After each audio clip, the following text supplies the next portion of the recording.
Hi, and welcome to week 3 of Lucid Dreaming 101. I am your instructor, Crashu. This week we will be covering mild, as well as dream incubation, mantras, and a couple little fun things to do in your lucid dreams themselves. So, to start off, mild or mnemonically induced lucid dreams. This is probably one of the most popular, if not most popular, techniques out there. It was invented by Stephen LaBerge, the author of Exploring the World of Lucid Dreaming.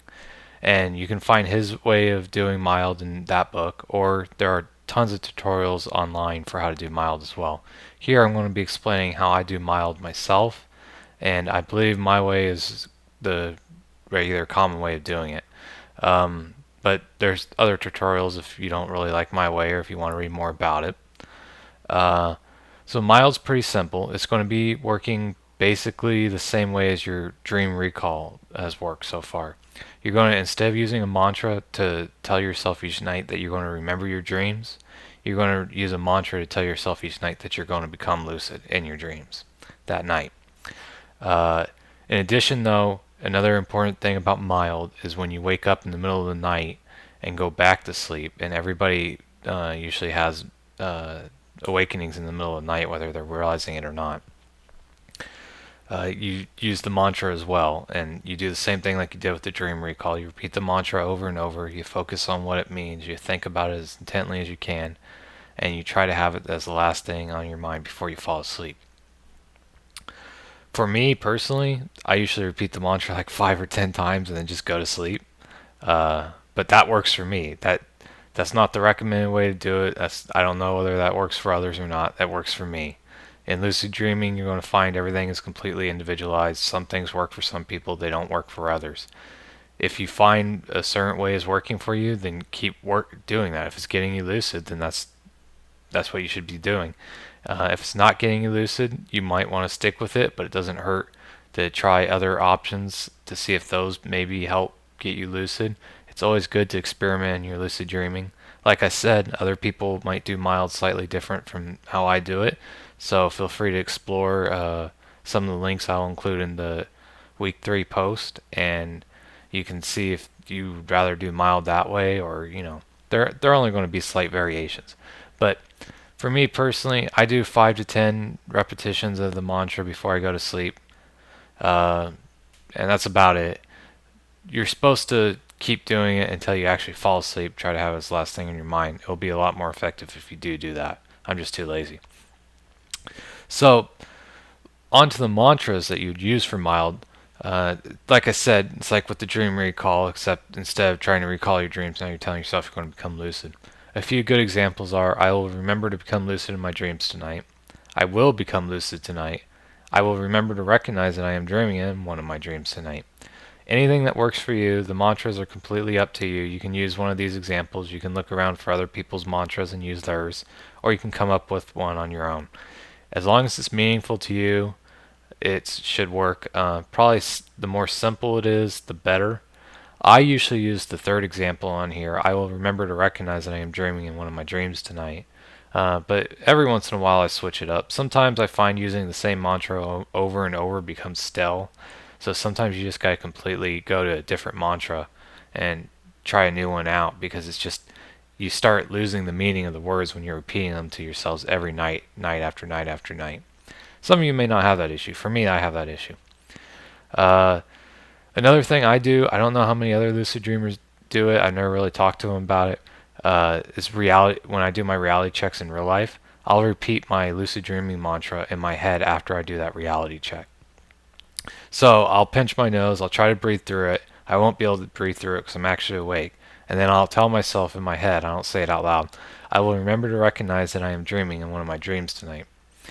Uh, what this has done for me is when I've done a reality check in a dream and the reality check itself has failed and tells me I'm actually awake, well, I repeat this mantra, and all of a sudden, for me it's more like a feeling. I just know I'm in the lucid dream already, but it can also serve as just a way of making your mind think of lucid dreaming, and once it thinks of lucid dreaming, you can start spotting dream signs maybe you hadn't, and that might trigger your lucidity in that way, or at least cause you to do a second reality check to ensure that you're actually uh, awake instead of dreaming. So it can be really helpful to do that. As far as incubation goes, well, incubation is another way you can use mild, and you don't have to use incubation just for lucid dreams. If you wanted to dream about being Spider-Man or being Superman or Indiana Jones or anything that you want to dream about, you can incubate that dream in a non-lucid dream as well.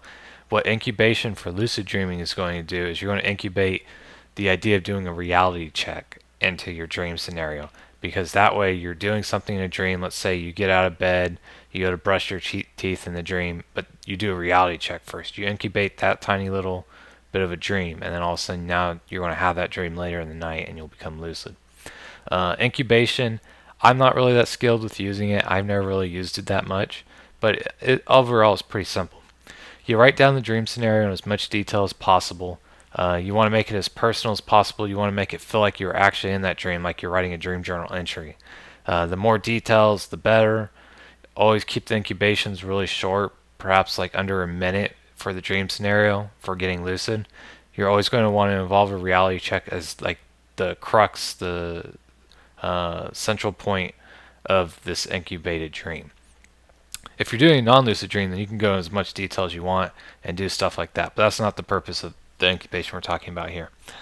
A lot of people find it's helpful to act out what they want to do in their dream in real life, kind of practice, I want to have a dream about waking up in bed, I want to stand up, I want to stretch, and then I'm going to do a reality check. So they might act that out. Acting out the dream scenario can also be used for dream control things, like you want to fly, so you imagine yourself flying, or it can be used for a lot of that stuff. I don't really use it. I'm not really experienced with that. Some people aren't comfortable with acting out. That's perfectly fine. If you are going to act it out, make sure you take safety precautions. Like if you're wanting to fly or something, well, don't actually try to jump off a roof and fly. And also, probably don't do it around others because it'll probably look kind of weird. But I mean, whatever floats your boat. More likely, though, what you really need to do for the incubation is, after having written it down and thought about it, visualize the dream scenario. Just try to live it in your imagination as much as you can before you fall asleep. And you also want to do this, especially do this during your midnight awakenings, when you awaken in the middle of the night and then go back to sleep. Just visualize the dream scenario as you're falling asleep and let yourself fall asleep. This can be extremely effective for getting the reality checks to show up in your dreams. You could do this instead of the mantra with mild, but you can also include the mantra and then visualize the thing the dream scenario you want, and then continue with the mantra until you fall asleep. Or you could do a little bit of the mantra maybe, and then visualize the dream scenario until you fall asleep. It's however you want to do it.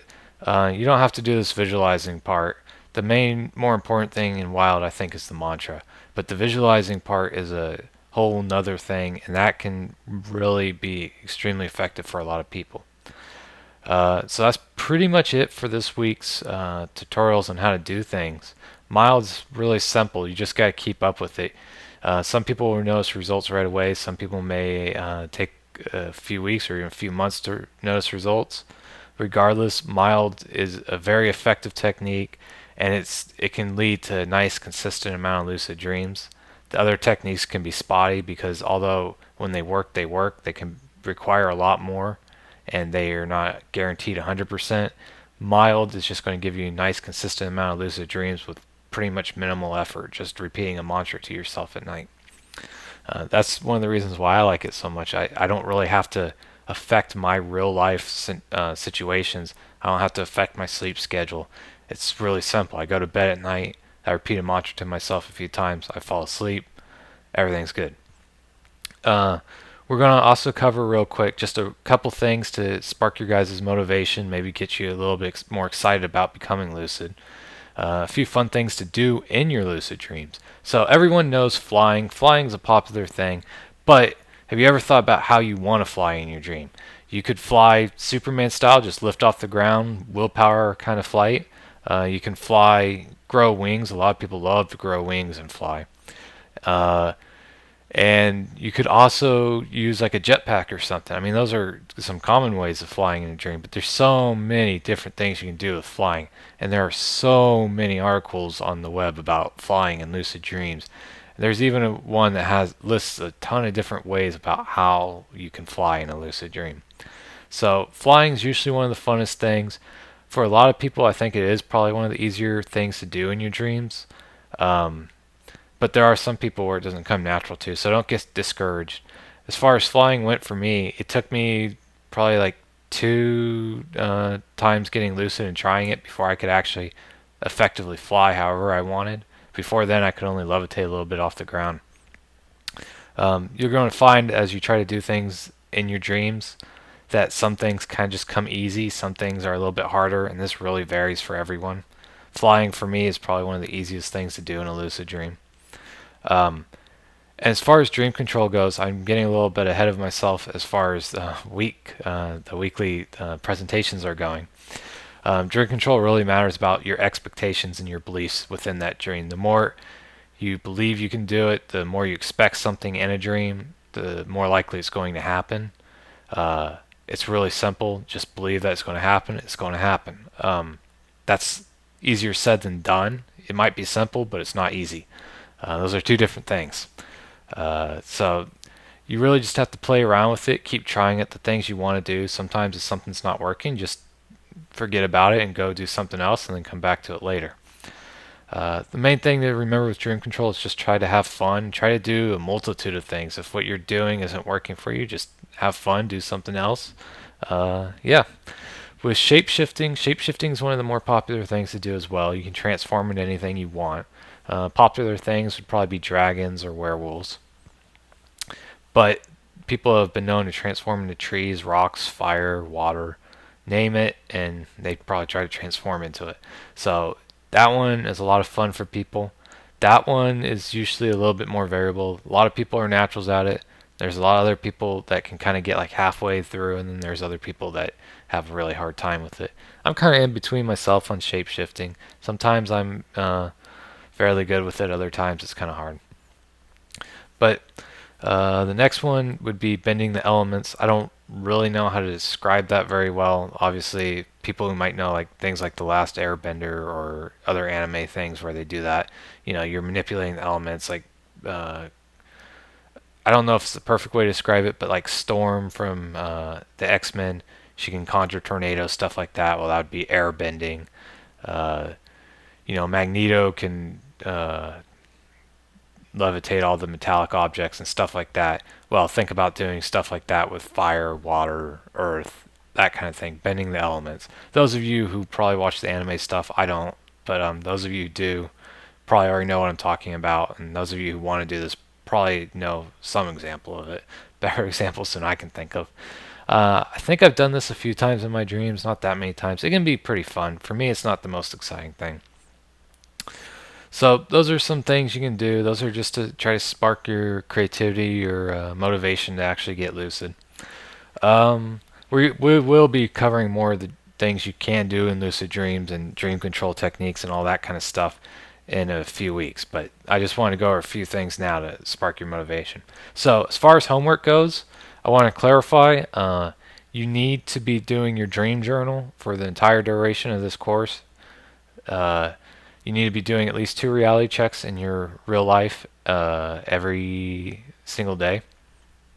Those are things you need to keep up during the entirety of this course. Dream analysis you should have done for the last week. If you find it's too burdensome on you, if it's just too much, you don't have to keep up with the dream analysis, but I strongly encourage it. It's going to really help you to get lucid. The more dream analysis you do, the easier it is to get lucid. That's my experience at least. And for this week, you're going to need to try out mild. You can do the mantra, you can use incubation, you can do a combination thereof. Whatever you do, you need to do mild for this week. After this week, if you really don't like mild, you don't have to continue to do it, but it's probably one of the easiest things to do. I don't really understand why somebody would have that much of an issue with mild. And it works in tandem with the other techniques as well. So I really suggest doing mild past this week, but for this week you need to do mild.